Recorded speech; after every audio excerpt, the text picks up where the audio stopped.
읽은 본문은 우리에게 너무나 익숙해서 쉽게 지나치기 쉬운 말씀입니다. 그러나 익숙하다고 해서 다 잘 아는 것은 아닐 것입니다. 그래서 이 시간에는 본문 말씀, 특히 18절 말씀을 중심으로 하나님의 말씀을 전하려고 합니다. 하나님께서 이 말씀을 통해서 우리에게 주시는 교훈은 무엇입니까?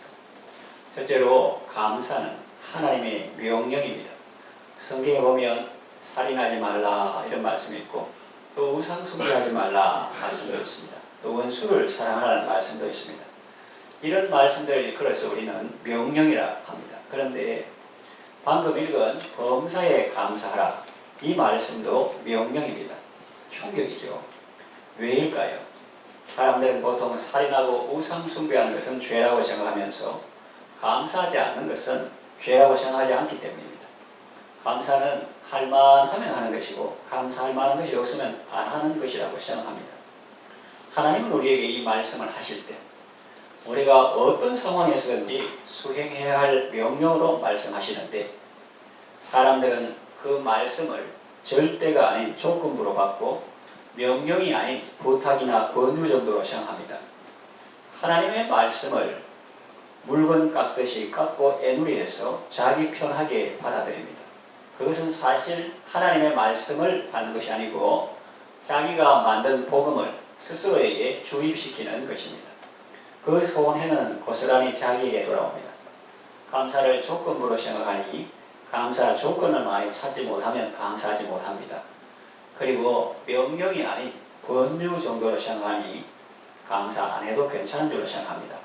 그래서 감사의 훈련도 안 돼 있고 감사 생활에 대한 갈급함도 없습니다. 우리는 먼저 이것을 기억해야 합니다. 감사는 우리를 사랑하시고 우리를 위해 독생자를 주신 하나님께서 우리에게 주신 사랑의 명령입니다. 이것을 분명히 해야 합니다. 하나님은 우리에게 불가능한 것을 명령하실 분이 아닙니다. 불가능한 것을 명령해서 우리에게 부담을 주고 죄책감을 주시는 분이 아닙니다. 우리는 모든 일에 감사할 수 있는 사람입니다. 왜 그렇습니까? 하나님께서 우리의 모든 질병과 저주를 대신 다 짊어지셨기 때문입니다. 그리고 우리에게 생명과 경건에 속한 모든 것을 주셨기 때문입니다. 그리고 성령님께서 우리를 위해서 늘 하나님의 뜻대로 하나님께 구하고 계시기 때문이고 예수님이 지금도 살아서 우리를 위해 간구하시기 때문이며 하나님께서 모든 것이 합력하여 선을 이루게 하시기 때문입니다. 그리고 감사는 여러모로 우리에게 유익이 되기 때문입니다. 감사할 때 몸에 마비된 것이 풀리고 감사할 때 닫혔던 문이 열리고 감사할 때 면역력이 크게 증가하고 감사할 때 병이 빨리 낫고 감사할 때 하나님의 구원을 보게 되기 때문입니다. 이렇게 좋은 것이 감사인데 그래서 하나님은 아예 명령을 하셨는데 이걸 부담으로 생각하고 안 하면 누가 손해입니까? 독생자를 주시고 모든 것을 주신 하나님께서 우리를 사랑하셔서 우리에게 주신 이 사랑의 명령에 즐거운 마음으로 순종하는 지혜와 복이 여러분에게 있기를 바랍니다. 둘째로 감사는 믿음의 열매입니다. 많은 사람들은 환경이 좋아지면 감사할 것이라고 생각합니다. 그리고 수입이 많아지고 수확이 많아지고 성적이 오르고 승진하면 그만큼 감사도 많을 것이라고 생각합니다. 그러나 여러분 방송을 보시고 통계를 보십시오. 세상에서 제일 좋은 환경이 어디입니까? 에덴 동산 아니겠습니까? 그렇다면 그곳에서는 원망도 없고 불평도 없고 늘 감사와 찬송이 가득해야 마땅하죠. 그런데 어땠습니까? 거기서 원망이 생기고 범죄가 생기지 않았습니까? 오늘날 세상을 보십시오. 선진국에는 범죄가 없습니까? 잘 사는 나라에는 범죄가 없습니까? 그렇지 않습니다. 오히려 우리가 전에는 들어보지도 못했던 신종 범죄들이 많이 일어나고 있습니다. 마약에 중독되어서 흐느적거리는 도시도 있습니다. 사람의 욕심은 끝도 없습니다. 이해하기 쉬운 말로 지구가 100개라도 모자랄 판입니다.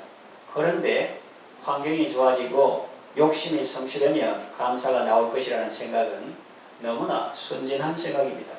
감사는 환경에서 나오는 것이 아닙니다. 어떤 사람은 부자가 되고 좀 풍요로워지면 감사하게 될 것이라고 생각합니다.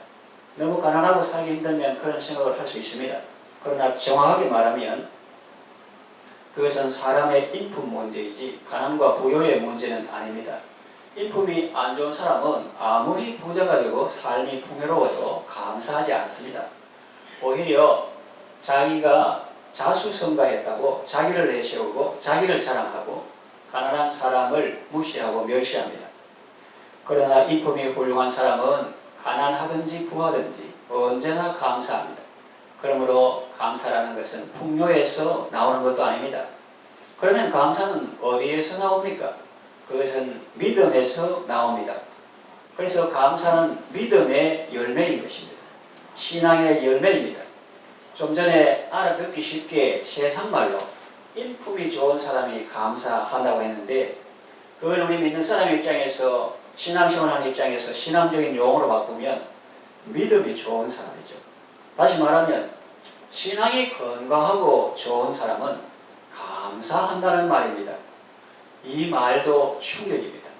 감사하는 사람이 신앙이 좋다. 신앙이 좋은 사람은 감사한다. 이 말 들을 때 또 충격이에요. 왜 그렇습니까? 우리는 지금까지 믿음이 좋다고 하면서 찡그리고 사는 사람을 많이 보았기 때문입니다. 우리 자신도 믿음이 있다고 하면서 원망, 불평, 근심, 두려움 가지고 살 때가 있었지 않습니까? 그런 것들은 믿음의 열매가 아닙니다. 의심과 불신의 열매들이죠. 감사를 왜 믿음의 열매라고 할까요? 일대지에서 잠깐 언급했듯이 예수님을 믿을 때 그는 어떤 상황에서든지 감사할 수 있게 되기 때문입니다. 하나님을 믿고 예수님을 믿고 성령님을 믿고 또 로마서 말씀과 같이 하나님을 사랑하는 자고 그 뜻대로 부르심을 입은 자들에게는 모든 것이 합력하여 선을 이루게 하시는 것을 믿기 때문에 감사할 수밖에 없는 것이죠. 그래서 감사하고 그러므로 감사하고 그런데도 감사하고 그리 아니하실지라도 감사하는 것입니다.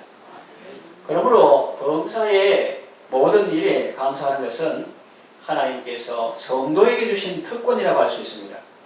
안 믿는 사람은 이런 특권을 누릴 수 없습니다.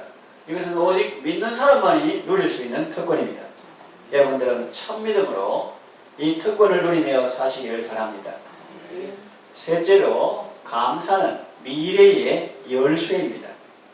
사도 바울이 빌립보에서 감옥에 갇혔을 때 만일 그 감옥 안에서 원망하고 불평했다면 간수가 구원받고 그 가족들이 세례받는 일이 일어났을까요? 아마 그런 일은 일어나지 않았을 것입니다. 밤중에 찬송한다는 것은 진심이라는 뜻이고 또 전심으로 감사한다는 의미입니다. 예수님이 의를 위하여 박해를 받은 자는 복이 있다고 하셨는데 나는 지금 복음을 전하고 사람을 온전케 하는 일 때문에 감옥에 갇혔다.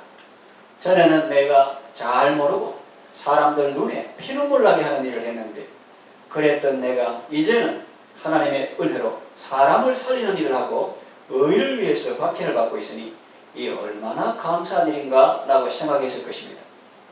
그런 마음으로 기도하고 찬송할 때 지진이 일어나고 하나님이 일하셔서 간수가 구원받고 그 가족들까지 다 세례를 받게 된 것 아니겠습니까? 우리도 그와 같습니다. 이해하기 쉽게 말하면 감사하면 미래가 열립니다. 그러나 원망 불평하면 미래가 열리지 않습니다. 설령 열린다 해도 자기는 깨닫지 못한 채 계속 그렇게 살아가는 것입니다. 감사도 훈련이 필요합니다.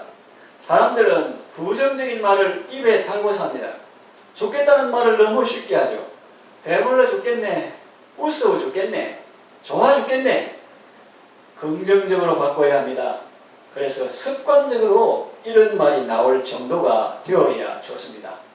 오늘은 교회 점심이 너무 맛있어서 배불러서 살겠네, 웃어서 살겠네, 몸에 좋겠다, 좋아서 살겠네. 이렇게 감사도 훈련이 필요합니다. 그러므로 감사하고 그러나 감사하고 왜? 하나님이 계시기 때문에.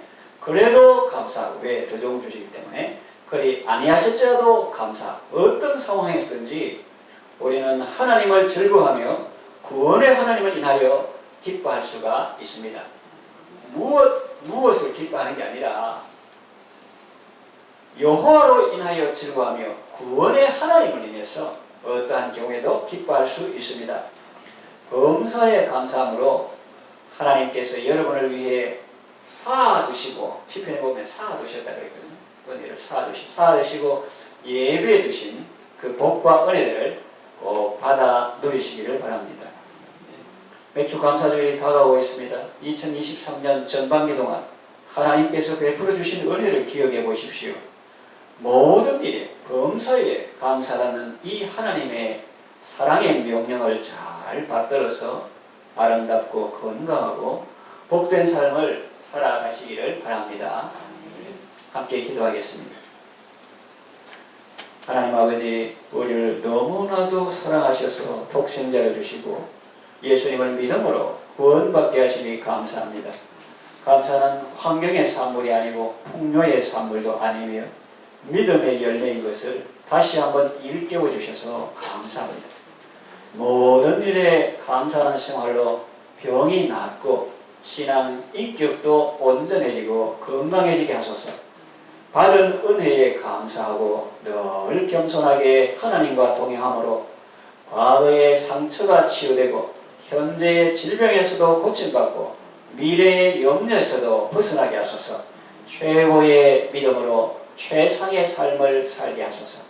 예수님의 이름으로 기도합니다. 아멘.